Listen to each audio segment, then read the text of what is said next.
என் அன்பு சொந்தங்களே, உயிர் உறவுகளே, ஆன்ம சகோதர சகோதரிகளே, குழந்தைகளே, உங்கள் அனைவருக்கும் அடியேன் பாஸ்கர சிவதாசனின் ஆசீர்வாதங்களும் வாழ்த்துக்களும்.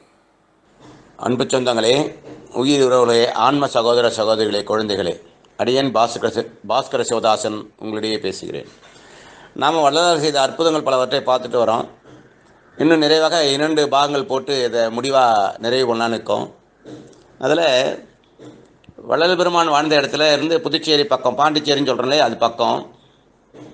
அந்த பாண்டிச்சேரியில் தந்தி அலுவலராக ஒருத்தர் பணியேற்றார். ஒரு பேர் பினாகபாணின்னு பேர்.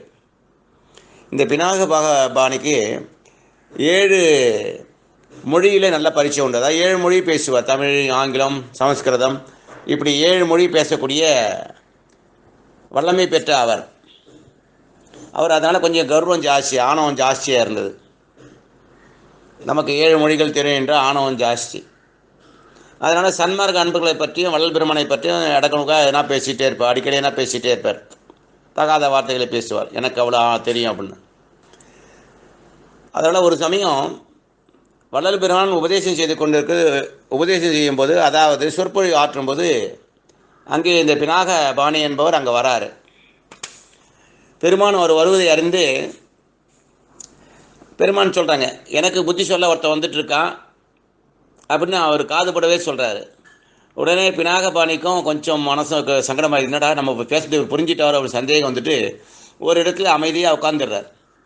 உட்கார்ந்த உடனே நம்முடைய தொழுதிரு வேலாயுத முதலியாருடைய பையன் அங்கே உட்காந்துருக்கான். திருநாகேஸ்வரன் அவனுடைய பேர். திருநாகேஸ்வரன் சின்ன பையன்,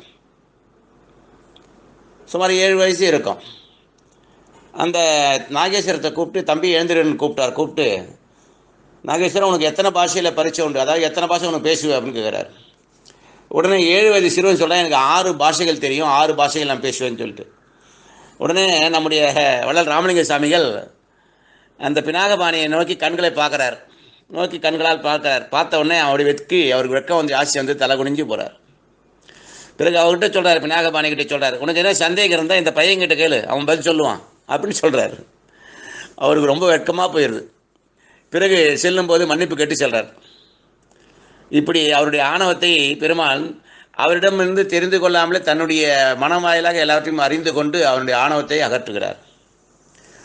ஒரு தடவை விருதாச்சலத்திலேருந்து வெங்கடேச ஐயர் என்றவர் நம்ம வள்ளல் பெருமான் பிரசங்கம் செய்யும்போது தினசரி வந்து கேட்டு போகிறது வழக்கம். சுமாராக ஒரு 3-4 கிலோமீட்டர் இருக்கும் நம்ம விருதாச்சலம் நம்ம வடலூருக்கு வர்றதுக்கு. அந்த காலத்தில் வந்து காட்டு வழியாக இருக்கும், யாரும் ஆள் இருக்க மாட்டாங்க. இந்த சொற்பொழியை கேட்டு திரும்பி போகும்போது தனியால் தான் போக வேண்டியிருக்கும். காட்டு பகுதி, கொஞ்சம் அச்சமும் இருக்கும், திருடர்கள் யாருனா இருப்பாங்களோ பயமும் இருக்கும். இப்படியே அவர் வாழ்நாளை கடந்து போயிட்டுருக்காரு. ஒரு இதாக இருட்டாயிருது. அந்த இருட்டில் அவர் நடந்து போகும்போது வள்ளல் பெருமானுடைய சொற்பொழியை முடிந்த பிறகு நடந்து திரும்பி போகிறாரு. அப்படி விருதாச்சலம் நோக்கி திரும்பி போகும்போது ஒரே இருட்டாகுது. பயப்பட்டு கொஞ்சம் திரும்பி பார்க்குறாரு, பயமாக இருக்கு அப்படின்னு சொல்லிட்டு. இவர் திரும்பி பார்த்து பயப்பட்டு திரும்பி முன்னாடி பார்க்கும்போது இவருக்கு முன்பாக 2 தீவெட்டி தானாகவே போயிட்டுருக்கு. பார்த்தார், இது பெருமான் நமக்காக செஞ்சிருக்காருன்னு சொல்லிட்டு பெருமானை பாராட்டியபடி அவர் வீட்டுக்கு போகிற வரைக்கும் அந்த தீவெட்டி 2 அவருக்கு முன்னாடி வெளிச்சம் காட்டி போயிட்டே இருக்குது. பிறகு அதிலிருந்து என்ன பண்ணார், அவருக்கு பெருமான் மேலே அதிகமாக அன்பு ஏற்படவே தன் மனைவி மக்களோடு வடலூர்லேயே தங்கிடுறார். இப்படி சில நிகழ்வுகளை பெருமான் செய்கிறார். இதுக்கு பிறகு இசையில் ரொம்ப வல்லவரான ஒருத்தர் சிதம்பரம் கிருஷ்ண ஐயர் என்பவர், ரொம்ப இசையில் ரொம்ப வல்லவர். அவருக்கும் கொஞ்சம் ஆணவம் உண்டு. நம்ம பாட்டில் கொஞ்சம் பெரிய இது வரும்னு சொல்லிட்டு அவர் வள்ளல் பெருமான் இயற்றிய மகாதேவ மாலையிலேருந்து ஒரு பாடலை எடுத்து அபூர்வ ராகன் இல்லையா, அந்த ராகத்தில் வள்ளல் பெருமான் எதிரில் உட்காந்து பாடுறார். சாமி நான் பாடுறது நல்லா இருக்கா அப்படின்னு சொல்லிட்டு இவர் தனக்குத்தானே புகழ்ச்சியோடு சொல்கிறார். இதை கேட்ட வள்ளல் பெருமான் ராமலிங்க சுவாமிகள், கொஞ்சம் இருப்பா நானும் ஒரு பாட்டு பாடுறேன் அப்படின்னு சொல்லிட்டு அவரை அமர வைத்து அவர் எதிரே பெருமான் ஒரு பாடலை அவர் எழுதிய பாடலை ஒரு பாடலை பாடுறார். அதாவது மகாதேவ மாலையிலேருந்து இன்னொரு பாட்டை எடுத்து அவர் பாடுறார். பாடிய உடனே அந்த ஐயருக்கு வந்து கண்கள்லாம் ஒரு மாதிரி ஆயிடுது, முகமே ஒரு மாதிரி சுருங்கி போயிடுது. என்ன காரணம், அவரை விட மிகவும் இனிமையாகவும் ராகத்திலே திளைத்தும் அழகாகவும் பெருமான் பாடியதை கேட்டபோது அவருக்கு மனசு அப்படியே உருகி போகுது. இவ்வளோ நாள் நாம தான் நல்லா பாடணும்னு நினச்சி நம்மளோட பெருமான் அவ்வளோ அழகாக பாடுறாரு, அந்த இனிமை எங்கேருந்து வந்துன்னு சொல்லிட்டு அவருக்குள்ளே மனசுக்குள்ளே ஒரு சந்தோஷம். அதை உணர்ந்து இவர் பாடிட்டு இருக்கும்போது கூட்டம் ஜாஸ்தியாக சேர்ந்துடுச்சு. பெருமான் அப்படியே நிறுத்திடுறாரு. அதுக்கு பிறகு வடலூருக்கு மேற்கே கொங்கணப்பாளையம்னு ஒரு இடம். அந்த இடத்துல ஒரு ஐயர் பிராமணர் ஒருத்தர் இருக்கார். அவருக்கு எப்போவுமே கழுத்து மேலே ஏதோ சுமை இருக்கா மாதிரி ஒரு உணர்வு. அதனால் ரொம்ப கஷ்டப்பட்டார். அவர் பெருமான்கிட்ட வந்து வள்ளல் பெருமான்கிட்ட வந்து சாஸ்திரமாக காலில் வந்து, பெருமானே எனக்கு தினசரி இந்த மாதிரி எழுந்திரிச்சு வெளியே எங்கன்னா போகும்போது கழுத்து மேலே ஒரு சுமை இருக்காமல் அழுத்துறாமல் இருக்குது அப்படின்னு சொல்லுவார்.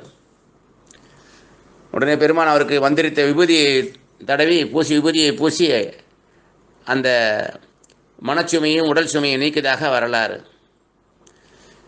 இதே போல் வேத ஆகம புராண சாஸ்திரங்களில் இதிகாச வல்லுநருமான நற்குணங்கள் ரொம்ப பொருந்தியவர் ஒருத்தர் ஆடூர் சபாபதி சிவாச்சாரியன்னு ஒருத்தர். அவருக்கு பெருமானோட ரொம்ப பரிச்சயம் உண்டு, பெருமானோட நெருங்கி பழகினவர். அப்படி சிவாச்சாரியா ஒரு தடவை காயத்ரி மந்திரத்தின் உண்மை பொருளை விளக்க வேண்டி பெருமான்கிட்ட கேட்குறார். நிறைய பேருக்கு காயத்ரி ஜபம்னா தெரியும். விஸ்வாமித்திரர் எழுதுந்தான் அந்த காயத்ரி ஜபம், காயத்ரி மந்திரம். நம்முடைய அருமை தாத்தா சித்தர் பெருமானில் ஒருத்தர் விஸ்வாமித்திரர், அவர் எழுதுந்தான் அந்த காயத்ரி ஜபம், காயத்ரி மந்திரம். அதனுடைய பொருளை ஆழ்ந்து படிக்க படிக்க ஒவ்வொரு தடவை ஒரு பொருள் விளங்கும். ஆழ்ந்து போனால் பொருள் வேறு மாதிரியெல்லாம் விளங்கும். அதற்கு இந்த ஆடூர் சபாபதி சிவாச்சாரியருக்கு நம்ம வள்ளல் பெருமானை நோக்கி இந்த காயத்ரி மந்திரத்தினுடைய பெருமையை விளக்கி சொல்லணுன்றார். நமது வள்ளல் பெருமான் காயத்ரி ஜபத்தின் பொருளை ஒரு வரியே ஒரு நாள் ஃபுல்லாக விளக்கிட்டு இருந்தார். பார்த்தார், அவருக்கு பயமாகி போச்சு. ரொம்ப வெகுண்டு போனார், மருண்டு போனார், பயந்து போனார். ஒரு வார்த்தைக்கு ஒரு வரிக்கு இவ்வளோ பொருள் இருக்கான்னு சொல்லிட்டு, நாம் இவ்வளோ பெரிய ஆள் நமக்கெல்லாம் தெரியும் நினச்சிருந்தோம். நம்ம விட பெருமான் ஒரு வரிக்கு இவ்வளோ நேரம் ஒரு நாள் ஃபுல்லாக பேசிகிட்டு இருக்காருன்னு சொல்லிட்டு அவர்கிட்ட, பெருமானே என்னை மன்னிச்சிருங்க, நான் இதிகாச புராணங்களில் வல்லவராக இருக்கிறதுனால கொஞ்சம், ஆனால் நல்ல குணம் இருந்தாலும் எனக்கு எல்லாம் தெரியுன்ற கொஞ்சம் ஆணவம் இருந்தது. நீங்கள் ஒரு வரைக்கும் இவ்வளோ நேரம் பேசிகிட்டு இருக்கீங்க அப்படின்னு சொல்லிட்டு பெருமானை புகழ்ந்து அன்று முதல் அவர் சீடராக சேர்ந்ததாக வரலாறு. இப்படி பெருமான் பல அற்புதங்களை தொடர்ந்து செய்து கொண்டே இருந்தார், இன்னும் இருந்து செய்து கொண்டு இருக்கிறார். நம்முடைய வள்ளல் பெருமானுடைய நினைவாக நாம் அமர்ந்து தியானம் செய்யும்போது நமக்குள்ளும் அவருடைய அருமையான அருள் காரியப்படும். கடவுளை நம்பினோர் கைவிடப்படார். வள்ளல் பெருமானை நம்பி நாம் இந்த தியானம் தவம் செய்யும் போதும் நமக்குள்ள அவருடைய அருள் ஆசி காரியப்படும். வாழ்த்துக்கள். சொந்தங்களே, நீங்கள் அனைவரும் திடதேகமும் தீர்காயிலும் நீங்கா செல்வம் பெற்று நீடூழி வாழ எல்லாம் வல்ல இறைவன் துணை கொண்டு வாழ்த்துகிறேன். வாழ்க நலமுடனும் வளமுடனும். வாழ்த்துக்கள்.